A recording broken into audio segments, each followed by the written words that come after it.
itu ketika sudah 5 tahun badannya sehat, uangnya ada tetapi kau tidak pasang nawaitu pergi haji, itu kata Allah la mahrumun, haram baginya untuk masuk surga.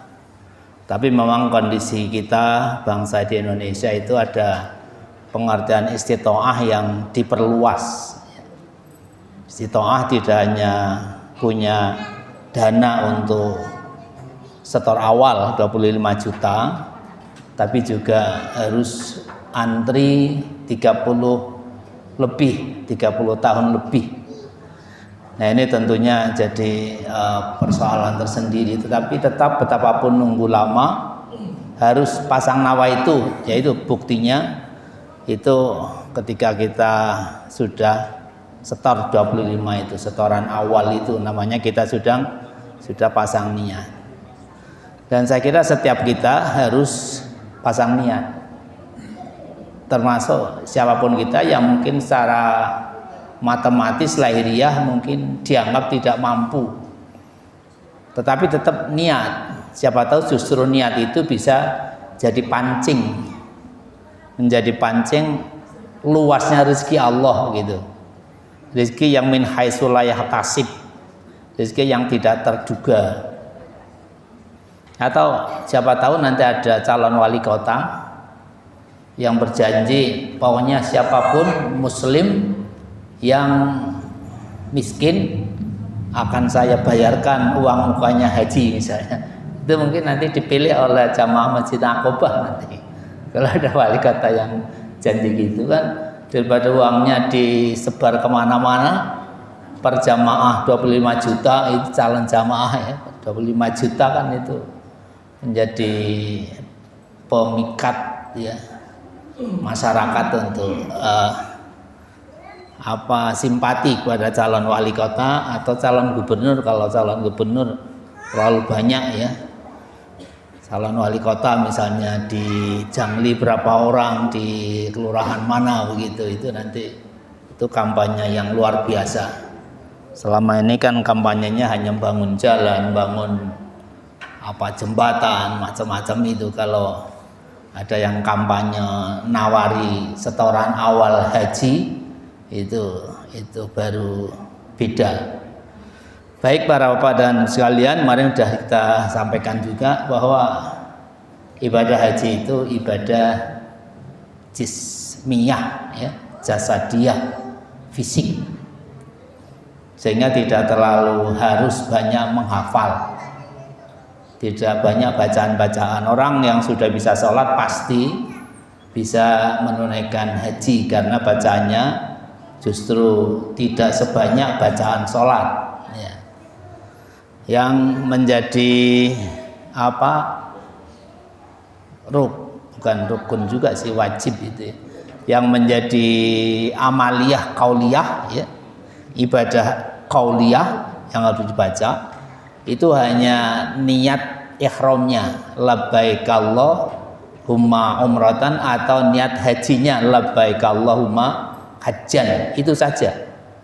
Yang lain-lain itu tidak menjadi syarat sahnya haji, termasuk doa saat tawaf, doa saat sa'i, doa ketika di Arafah dan sebagainya. Itu doa-doa yang sifatnya tidak menentukan sah tidaknya haji.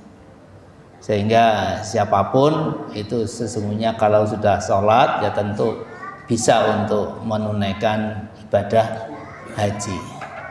2 ibadah tambah 1 yang itu bukan mahdoh di Indonesia yang sudah diatur oleh undang-undang, itu diantaranya zakat ya.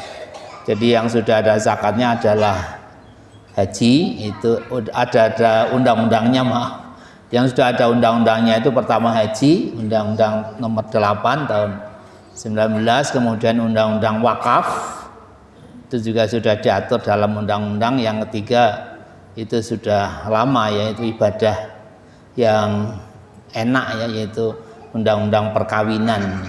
Itu sejak tahun 60-an ya, itu 70 ya, tahun 70 itu Undang-Undang perkawinan. itu pertanda bahwa pemerintah sesungguhnya sudah ingin mengatur sedemikian rupa pelaksanaan haji agar bisa setertib mungkin.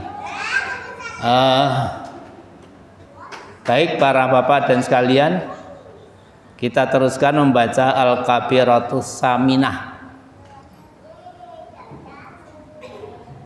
dosa besar yang ke-8.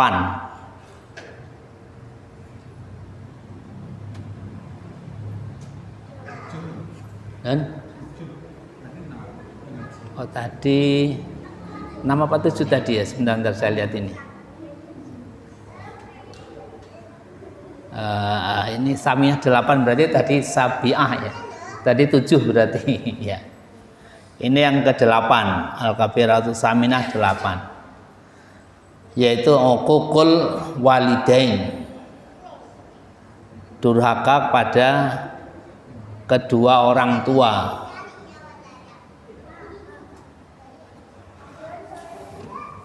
Qala Allah Ta'ala, Allah berfirman, wa qadha rabbuka alla ta'budu illa iyyahu wa bil walidaini ihsana. Dan Allah telah menetapkan dan Tuhanmu telah menetapkan agar kalian hanya beribadah kepada Allah dan bersikap baik kepada walidain, kedua orang tua, birron wa syafaqatan wa atfan alaihima. Artinya kamu harus bersikap baik, kemudian syafaqah lembut, santun, wa atfan dan lembut, alaihima pada kedua orang tua kamu. Imma yablughanna indakal kibara ahaduhuma aw kilahuma fala taqul lahuma uffin wala tanharhuma. Jika orang tua kamu itu sudah sampai umur tua, baik salah satunya atau keduanya, fala taqul lahuma uffin, maka kamu tidak boleh untuk berkata pada mereka kata uff. Wala tanharhuma, dan janganlah kamu sampai membentaknya. Tanharhuma, membentak kedua orang tua. La taqul lahuma bitabarrumin idza kabaro wa sanna wa yambaghi an tatawalla khidmatahuma ma tawallaya min khidmatika ala annal fadla lil mutaqaddim wa kaifa yaqa'u tasawi wa qad kana yahmilani adzaka rajina hayatika wa anta in hamalta adzahuma rajauta mautahuma. Dan artinya kamu tidak boleh mengatakan pada kedua orang tua dengan kata-kata bentakan dan rasa kebencian. Kata uf itu kata kebencian seorang anak pada orang tuanya. Kata-kata bentakan ya, atau gertak apa bentak itu kepada kedua orang tua ketika sudah kaburo, sudah sepuh, sudah lanjut, wasana, dan sudah berumur. Dan kamu harus ya anta tawalla khidmatahuma, tetap berkhidmah, menghormatinya seperti kamu berkhidmah sejak awal, sejak kecil. Dan kamu tidak boleh membedakan sikap kamu antara ketika orang tuamu masih muda dengan ketika sudah berumur, karena dia telah menanggung segala deritanya ketika kamu masih kecil dan selalu berharap hidupmu lebih baik. Dan ketika mengandungmu, hamal ta'adzahuma, ketika mengandungmu, jangan sampai kau menyakiti kedua orang tuamu itu. Summa qala Allah Ta'ala, kemudian Allah berfirman, wa qul lahuma qaulan karima, dan katakanlah pada mereka kata-kata yang memuliakan. Karim, jadi kata-kata yang kita sampaikan baik mungkin tidak kromo, ya, apalagi kalau kromo itu adalah bahasa-bahasa yang karima, aylayinan latifan, kata-kata yang lembut dan santun, ya. Waqfid lahuma janahadzulli minar rahmati, dan rendahkan dirimu. Janahadzulli itu jangan bersikap dengan fisik yang menunjukkan kamu itu menganggap orang tua itu lebih rendah derajatnya, lebih tidak terhormat dibanding kamu, begitu. Minar rahmati, dengan penuh kasih sayang. Wa qur rabbirhamhuma, dan berdoalah, ya Allah, rahmatilah kedua orang tua kami seperti mereka sudah memelihara kami sejak kecil. Ini ayat Al-Quran tentang betapa birrul walidain itu sebagai kewajiban yang sangat-sangat penting untuk diperhatikan siapapun kita. Karena siapapun kita pastilah pernah jadi atau bahkan pastilah punya status anak. Karena kita dilahirkan dari orang tua kita. Betapapun sekarang sudah jadi orang tua, jadi nenek, sudah jadi kakek, tapi tetap kita adalah anaknya bapak dan ibu kita.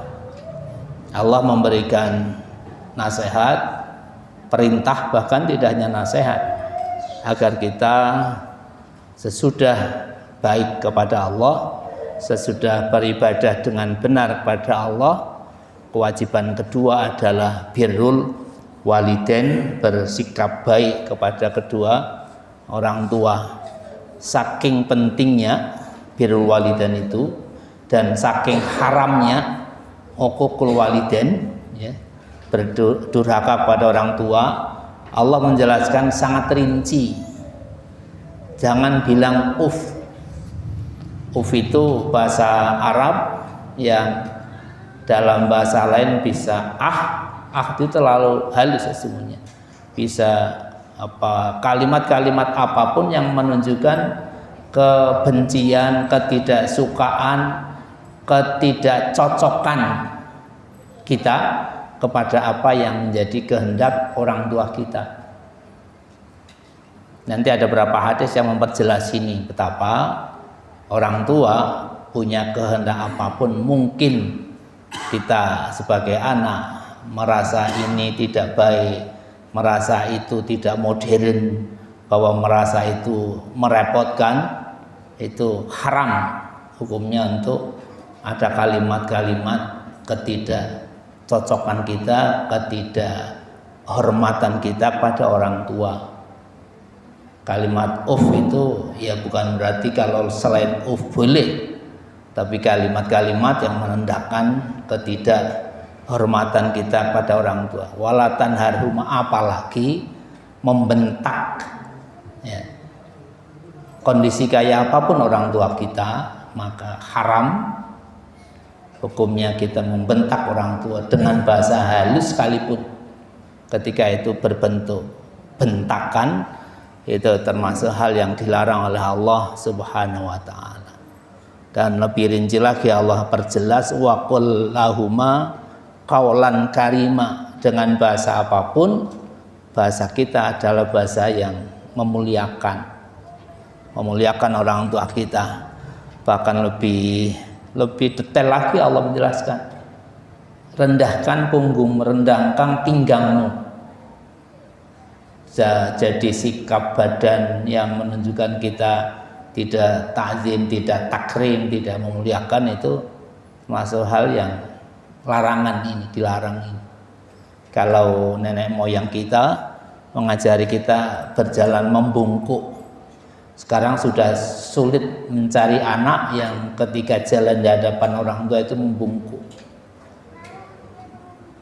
Tetapi betapapun tidak membungkuk, ya sikap kita adalah sikap yang karima itu, takrima itu, memuliakan orang tua. Dan bahkan kita diperintahkan oleh Allah banyak berdoa, pada Allah, doa untuk diampuni dosanya, doa untuk mendapatkan rahmah hidup orang tua kita, karena mereka ketika kita masih belum bisa apa-apa, mereka lah yang memelihara kita, mereka lah yang menghidupi, menjaga kesehatan kita, menjaga hidup kita. Di ayat yang lain Allah berfirman,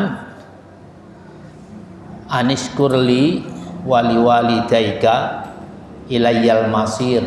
Itu di surat Luqman. Kalau tadi yang atas di surat Al-Isra ya. Kalau yang ini anishkurli, agar kita, agar setiap hamba itu pertama bersyukur kepadaku, yang kemudian kedua adalah bersyukur kepada orang tuamu, ilayyal masir, kepada akulah akan kembali. Fanzur rahimakallah, coba lihat, ini kata musannif, lihatlah wahai para hamba yang semoga Allah merahmati, kaifa qarrana syakarahuma bisyukrihi, betapa pentingnya mensyukuri, berterima kasih pada orang tua, itu dibarengkan kalimatnya dengan perintah Allah untuk mensyukuri Allah. Kan dua hal yang berarti sama-sama sangat penting.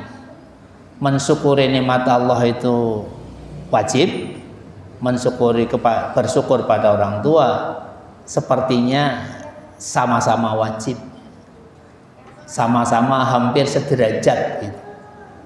Ini menunjukkan betapa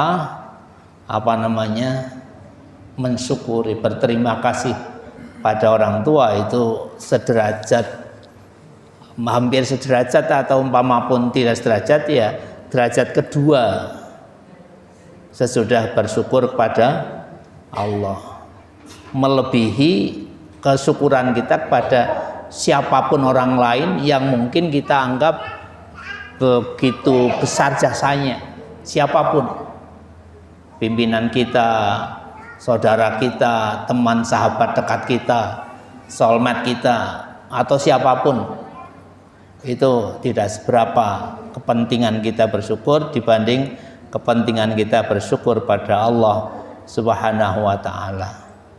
Ada penjelasan yang lebih tegas dari Ibnu Abbas radhiyallahu anhuma. Kata beliau, salah su ayatin nazalat makrunatan bisalasin la tuqbalu minha wahidatan bi ghairi qarinatiha. Ada 3 perintah dari firman Allah, dari ayat Al-Quran, yang perintah itu berisi 2 hal yang disamakan, dan 2 hal itu tidak bisa dipisahkan. Bahkan tidak diterima hal pertama sebelum dilakukan hal kedua. 3 perintah itu apa? Yang pertama adalah perintah ati'ullah wa ati'ur rasul, taatlah pada Allah dan taat pada Rasul.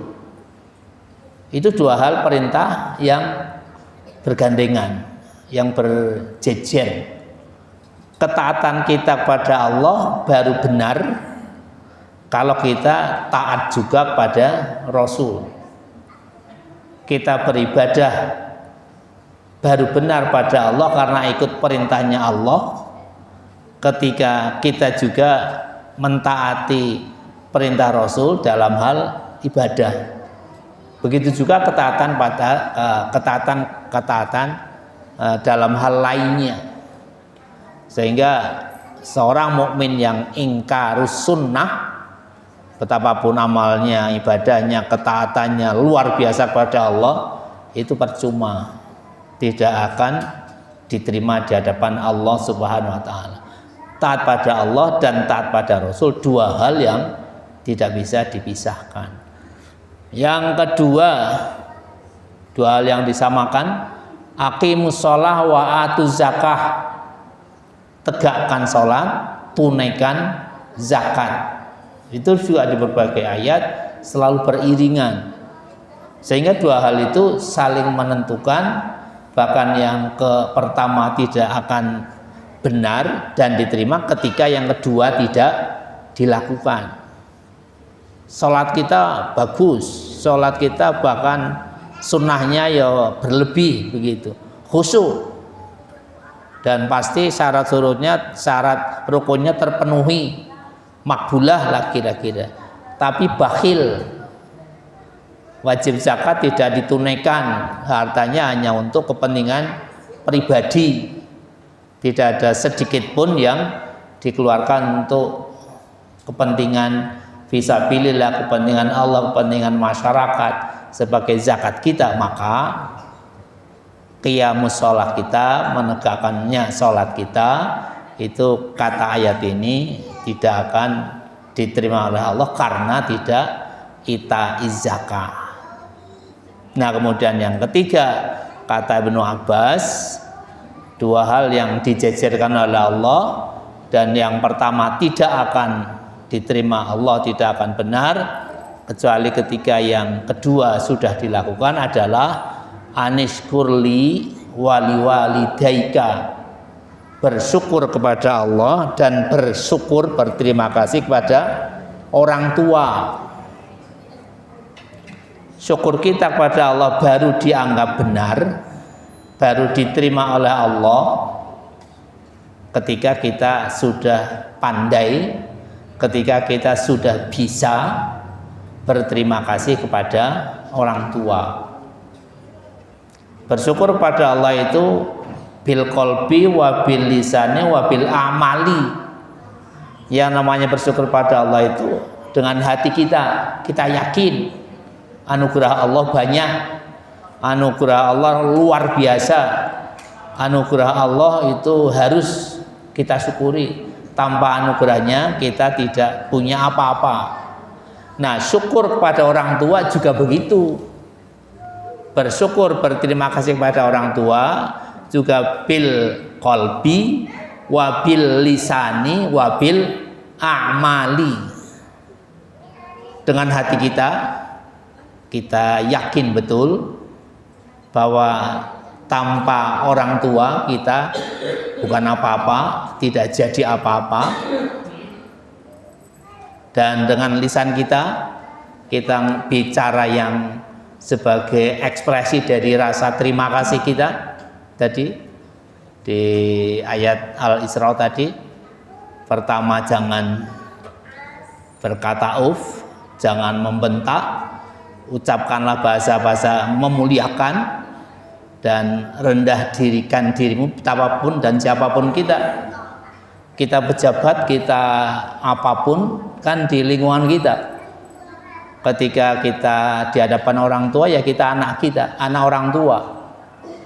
Makanya para bapak, para ibu, walaupun sekarang sudah pejabat tinggi di kantor masing-masing, orang tua kadang ya nyebutnya tetap kayak ketika masih kecil.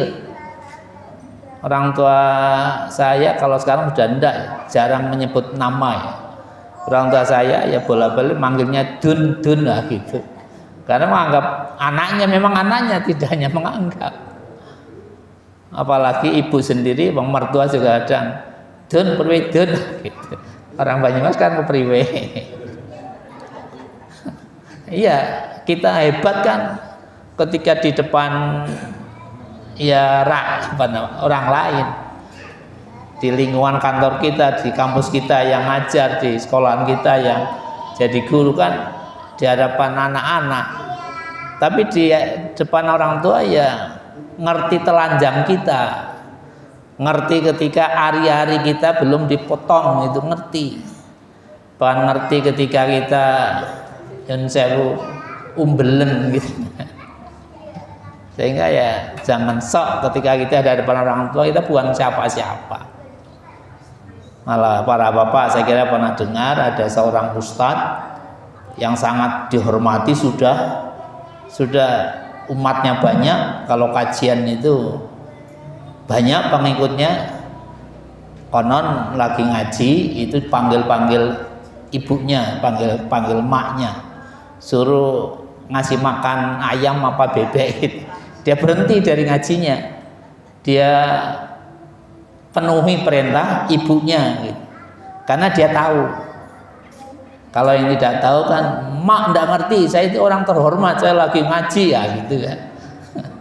Kalau yang tidak tahu, tapi karena dia tahu bahwa mak itu segala-galanya, dia kewajiban kedua sesudah menghormati Allah harus menghormati orang tua, maka dia abaikan segala hal lainnya, dia pentingkan perintah orang tua.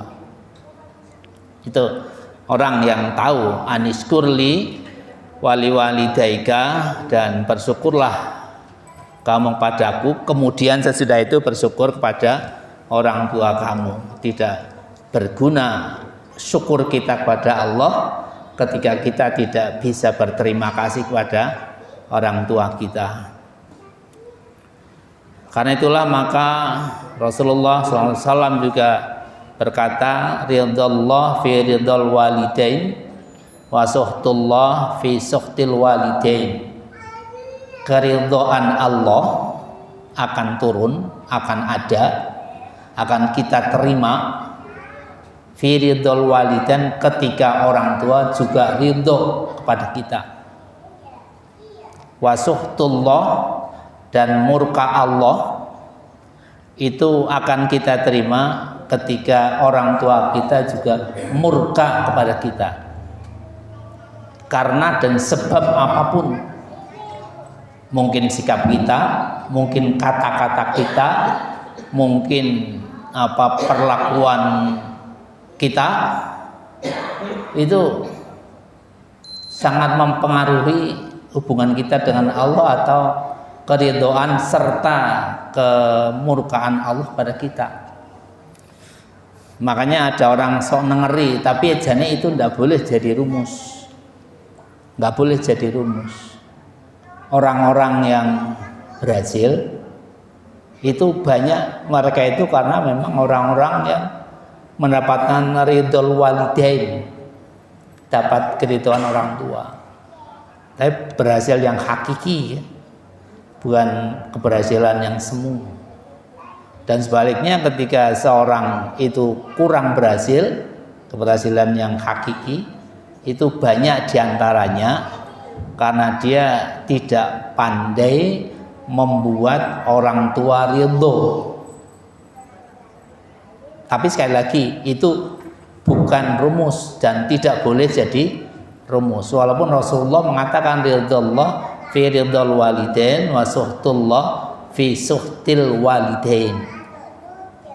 Ada ridho Allah kalau orang tua ridho, dan ada kemurkaan Allah kalau orang tua murka. Karena itu yang jadi orang tua juga saya kira penting untuk merenungkan ini. Banyak-banyaklah meridhoi anaknya, apapun yang terjadi. Jangan sampai kita melaknati anak, membenci berlebihan pada anak, apalagi memurkai anak sampai batek. Itu pengaruhnya luar biasa pada ridho Allah. Nah, kalau kita banyak ridho, insya Allah Allah ridho pada siapapun kita. Dan sebaliknya, kalau kita tidak meridhoinya, jangan-jangan itu menjadi sababiyah tidak ridhonya Allah pada kita semuanya.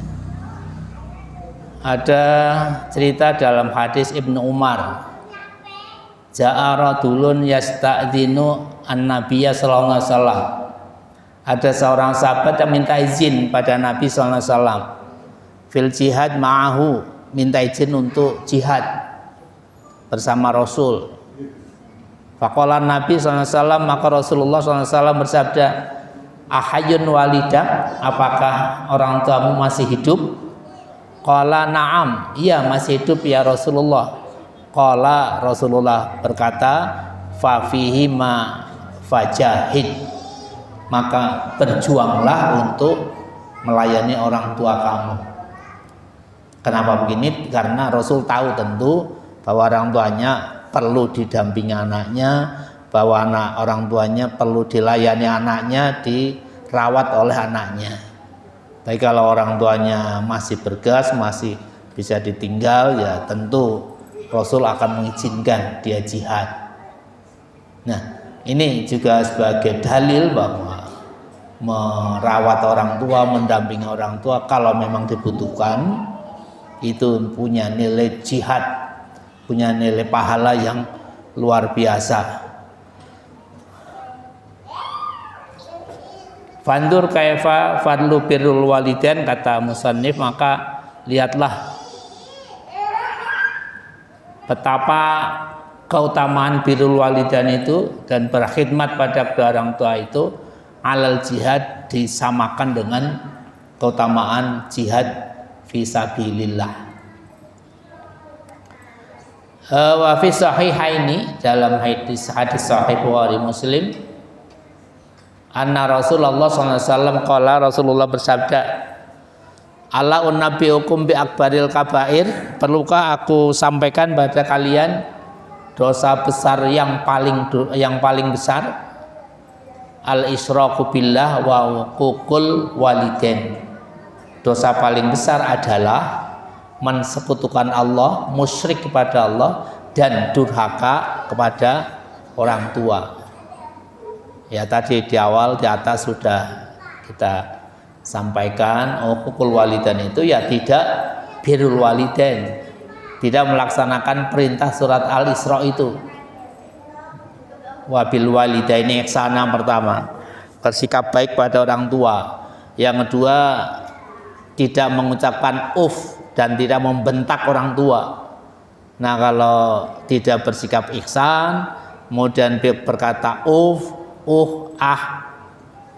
hus dan sebagainya, itulah pokoknya sebangsanya, kemudian membentak orang tua, itu namanya uququl walidain. Kemudian tidak merendahkan diri, kemudian tidak kalimat-kalimat dan katanya tidak karima, memuliakan orang tua, dan tidak pernah berdoa Rabbi firli wali walidaya warhamhuma kama rabbayani shaghira, itu namanya tidak birrul walidain, berarti uququl walidain. Kalau kita uququl walidain itu berarti kita melakukan dosa besar setingkat di bawah dosa besar al-isyraku billah.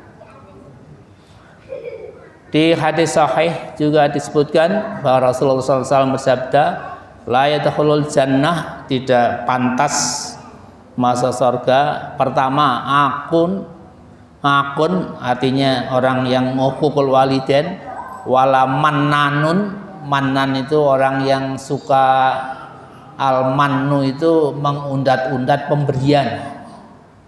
Dan mohon maaf, hati-hati, termasuk pemberian orang tua pada anak,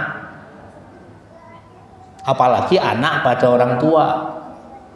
Kita sering tidak sadar kepada anak kita, kamu kecil tak besar-besarkan, kamu bodoh tak sekolahkan sehingga sekarang pinter, sekarang jadi pejabat, sesudah sekarang jadi tidak tahu diri, lali. Itu namanya mannan. Namanya itu mengundat-undat pemberian kita pada anak kita. Ya bagus, itu kita sudah mendidiknya, memeliharanya, merawatnya. Tapi kalau ada kata-kata yang seperti itu termasuk mannan. Makanya sebaik kita itu ketika kita melakukan satu apapun, memberi apapun, itu jangan berharap balasan dari orang yang kita beri. Akibatnya antara lain kita bisa terjebak menjadi mannan, suka menunda-tunda. Berharaplah pada orang, berharaplah kepada zat yang memiliki orang itu aman. Kita memberi, dia tidak tahu bahwa kita memberi, kita tidak berharap padanya, ya tidak berterima kasih pun tidak masalah, karena kita berharap diberi balasan oleh zat yang memiliki orang yang kita beri. Kita beri kemudian dia tidak membalas pemberian, ya tidak masalah, wong kita tidak minta balasan, kita dibalas oleh zat yang memiliki orang kita beri, itu aman. Makanya pendidikan keikhlasan itu penting sekali. Kita memberi apapun itu bukan karena berharap diberi, wala tamnun taksir. Jangan berharap pada yang lain, apalagi berharapnya lebih banyak. kayak cerita santri yang bertamu pada kiainya karena dia tidak ikhlas, manan malah kecewa berat. Pertama ada santri yang datang ke rumahnya kiai hanya membawa sayur mayur ya, silaturahim, sowan lah pada kiai. Pulangnya karena Pak Kiai punyanya ayam, santri dibawani ayam. Lah terus cerita sama teman santrinya, saya ke tempat Pak Kiai bawa sayur mayur, kembalinya bawa ayam. Nah santri satunya itu kepengin, saya kalau membawa apa yang lebih banyak nanti akan diberi juga yang lebih banyak. Akhirnya si santri membawa kambing, berharap pulangnya dikasih sapi. Betul, membawa kambing ke tempat kiai karena yang di rumah adanya sayur tadi yang dibawa oleh santri. Nah santrinya diberi sayur gitu ya. Kiainya terima kasih diberi kambing, tapi si santrinya diberi sayur. Akhirnya kecewa karena dia manan tadi, berharap pada kiai. Kalau dia berharapnya pada Allah, pasti akan diberi lebih banyak lagi. Ya, wala manan, suka mengundat-undat pemberian, wala mudminu khamrin, dan orang yang meminum khamr. 3 orang yang kata Rasulullah la yadkhulul jannah. Akun yang uqul walidain, yang kedua manan, yang ketiga mudminu khamrin. Yang berikutnya wa anu sallallahu alaihi wasallam, Rasulullah bersabda, "Lau alimallahu syai'an adna minal ufi lanaha anhu falyamalil aqu masya'a ayyamala fala yadkhulal jannah wal yamalil baru masya'a ayyamala fala yadkhulan nar." Ini ungkapan agak beredaksi balaghah ya. Tidak perlu kita maknai secara tekstual semuanya ya. Kata Rasulullah, andaikan Allah tahu ada kalimat yang lebih rendah dari kata membentak orang tua, pastilah Allah akan melarang dari kata itu. Maka silahkanlah orang yang berdurhaka kepada Allah, beramal sebanyak-banyaknya, beramal sebaik-baiknya, maka tetap dia tidak akan masuk surga. Dan sebaliknya, beramallah orang yang suka birrul walidain sesuka-sukanya. Mungkin ya kurang bagus sholatnya, tapi tetap sholat tentu yang standar. Kurang bagus amal-amal lainnya, kurang banyak amal solehnya.